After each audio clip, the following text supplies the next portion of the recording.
Hello my dear students, चलिए अब हम अपना नेक्स्ट टॉपिक देखते हैं जिसमें हम देखेंगे कि वाणिज्य कहते हैं बेटा कॉमर्स को। जो आपका कॉमर्स है उसको हिंदी में कहते हैं वाणिज्य। आखिर ये कॉमर्स होता क्या है, ठीक है, इसको हम लोग एक बार स्टडी करेंगे। अब देखो, इसमें अगर मैं आपको बताऊं तो वाणिज्य में दो चीज़ें हैं।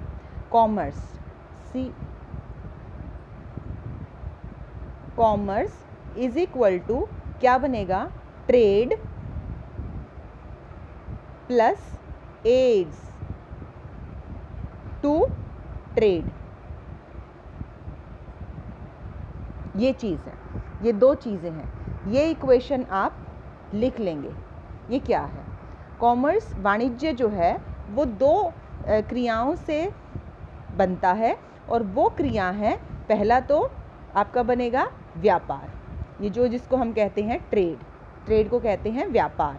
और एड्स टू ट्रेड, एड्स का मतलब होता है हेल्पफुल, वो ऐसी सहायक क्रियाएं जो इसको ट्रेड को होने में मदद करती हैं, ठीक है। तो commerce is equal to trade plus aids to trade, यानी आपका कॉमर्स क्या बनेगा, व्यापार जमा में व्यापार में सहायक क्रियाएं।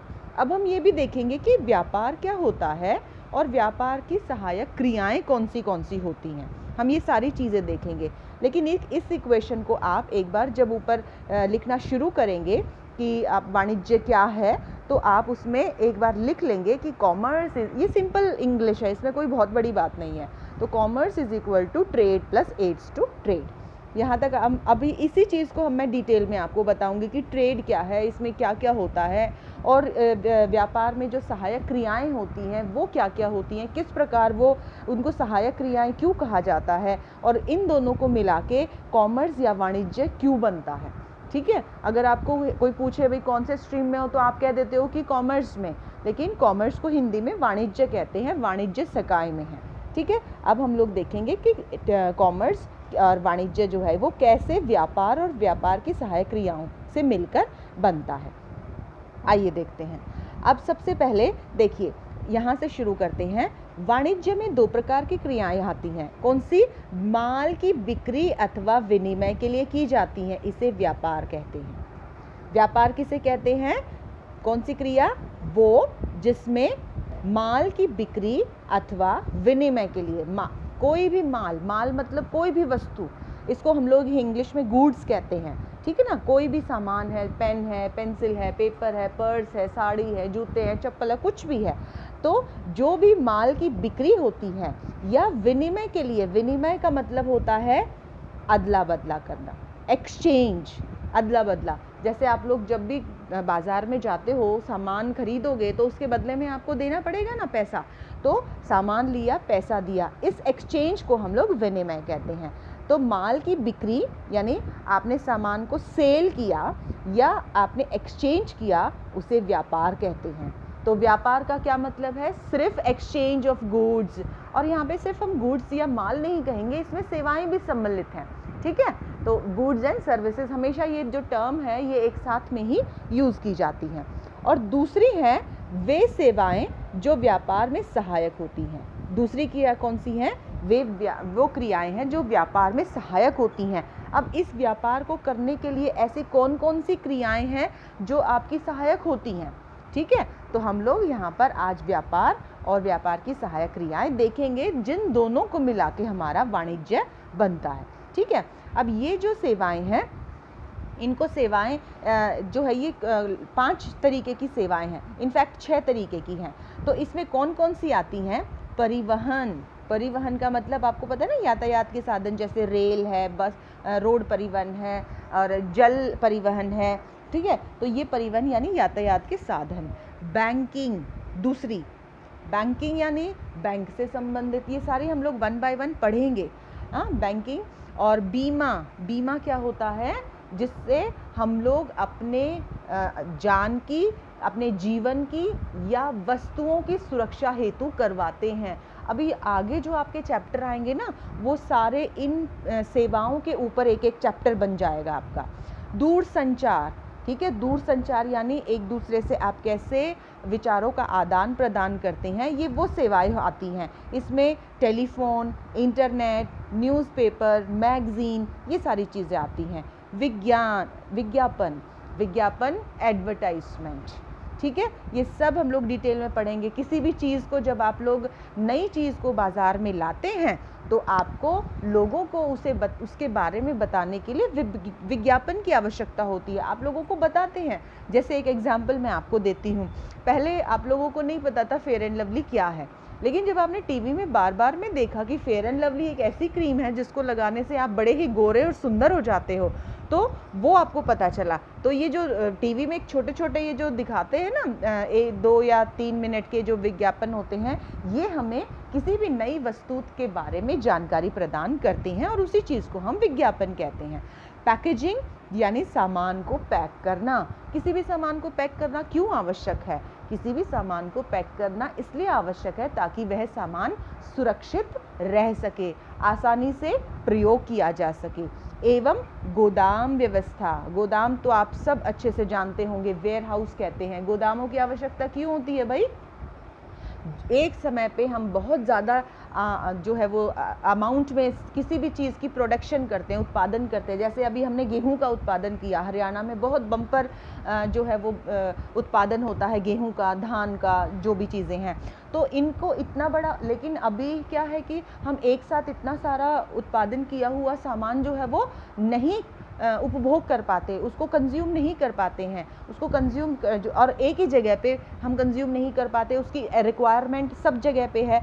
तो जब तक उसकी रिक्वायरमेंट या मांग नहीं आती तब तक हम उन्हें गोदामों में रखते हैं। तो ये सारी सेवाएं हैं। एक बार फिर से बता देती हूँ, बैंकिंग है और बीमा है, विज्ञापन है, दूर संचार है, परिवहन है, गोदाम की व्यवस्था है। ये सब आपकी कौन सी सेवाएं हैं? वो सेवाएं हैं जो कि आपको इसमें व्यापार में मदद करती है। ठीक है, तो अब हम लोग 1 बाय 1 देखेंगे कि ये आगे क्या बताते हैं। अब इन्हीं चीज़ों को इन लोगों ने एक्सप्लेन किया हुआ है। ठीक है, अब हम उसको आगे चलते हैं और ये देखिए वाणिज्य और आगे बताते हैं। यहाँ से देखिए, वाणिज्य उत्पादक और उपभोक्ता के बीच आवश्यक कड़ी का काम करता है। अगर कॉमर्स ना हो, कॉमर्स का मतलब मैंने आपको पहले ही बता दिया था, trade and aids to trade. ये व्यापार और व्यापार की सहायक क्रियाएं अगर ना हो तो जहाँ पे सामान उत्पादन हो रहा है और जहाँ पे उसको प्रयोग करने वाले लोग हैं उनकी बीच की दूरी को हम लोग कम नहीं कर सकते। जैसे अगर आप जो सुबह उठते ही जो पेरेंट्स चाय पीते हैं, हम सबके घरों में चाय बनती है, तो क्या वो चाय हरियाणा में उत्पादन होती है? नहीं जी, वो असम में उत्पादित होती है या कहीं दक्षिण भाग में उत्पादित होती है।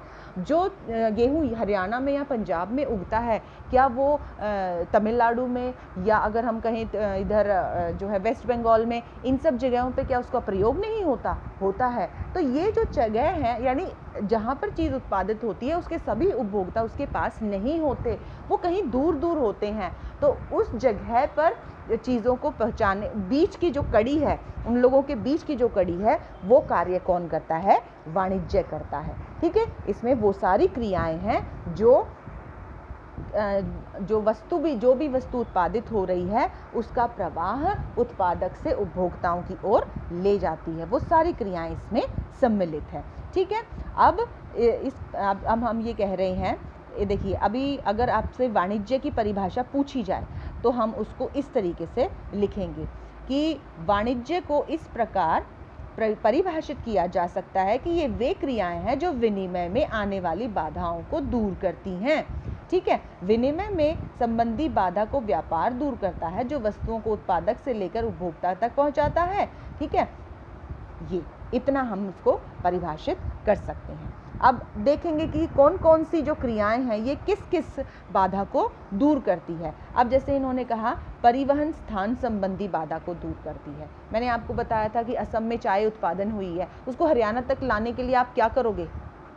उसको ट्रकों में भर के या रेल के माध्यम से या लॉरीज वगैरह में, टेम्पूज में भर करके उसको उधर असम से ले करके देश के विभिन्न भागों में भेजा जाता है। तो जो परिवहन है यानी यातायात के जो साधन हैं वो स्थान संबंधी बाधा को दूर करता है। एक चीज़ उत्पादन कहाँ हुआ है और उसका उपभोग कहाँ हो रहा है, उसके बीच की जो दूरी है उसको परिवहन दूर करता है। इसके बाद हम ये कह रहे हैं आपको नेक्स्ट जो वस्तु का उत्पादन स्थल और बिक्री स्थल तक ले जाता है। अब नेक्स्ट जो कह रहा है वो है संग्रहण। संग्रहण होता है बेटा गोदाम, संग्रहण होता है गोदाम या वेयरहाउस, भंडारण।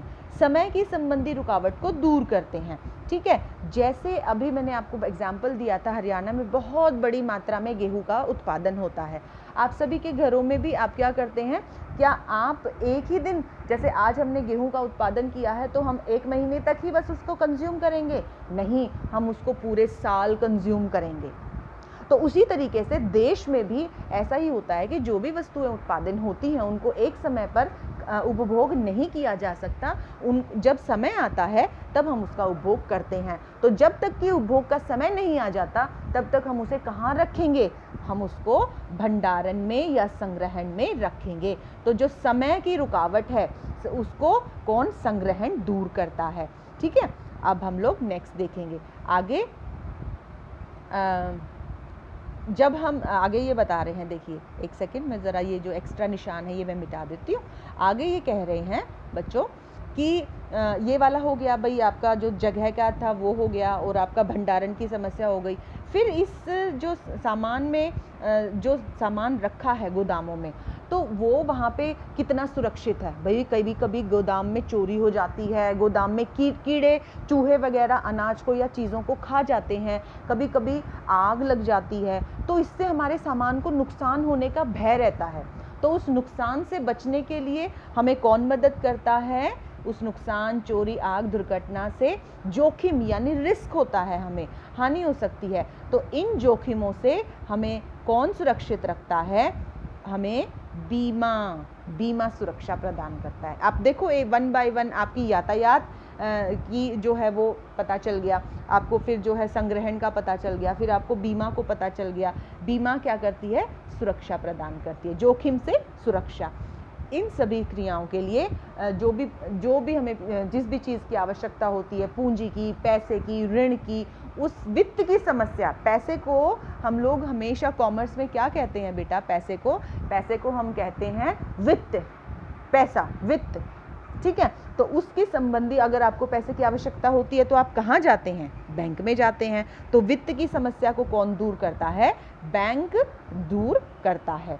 और इसके बाद बाजार के बारे में जानकारी, उपलब्ध जो वस्तुएं हैं उनके बारे में जानकारी, इन सब क्या हमें कहाँ से पता चलता है? विज्ञापन से। मैंने बताया ना, क्या पहले आप लोगों को सभी चीज़ों का पता होता है? अब देखिए, हमें ये पता है कि पानी को साफ आरओ करता है, लेकिन हमें ये नहीं पता था अभी तक कि जो फल और सब्जियां हैं उनको साफ करने के भी आरओ आ गए हैं। हमें कैसे पता चला? विज्ञापन से। तो नई नई जो वस्तुएं हैं उनके उपयोग के बारे में जो हमें इंफॉर्मेशन देते हैं वो विज्ञापन होता है। ठीक है, तो इसमें सभी प्रकार की क्रियाएं जो हैं वो हमें किसी न किसी प्रकार की इंफॉर्मेशन देती हैं और उसी से हमारा कॉमर्स का डेफिनेशन जो है वो पूरा होता है। ठीक है, अब हम लोग आगे जो है ये व्यापार को नेक्स्ट वीडियो में देखेंगे। अभी आप वाणिज्य में ही देखेंगे, वाणिज्य के स्क्रीनशॉट मैं आपको लिख कर दे दूँगी। तो इस वीडियो को ध्यान से देखिएगा और समझने की कोशिश, अगर किसी बच्चे को कोई डाउट है तो आप मुझे फ़ोन करके भी पूछ सकते हैं।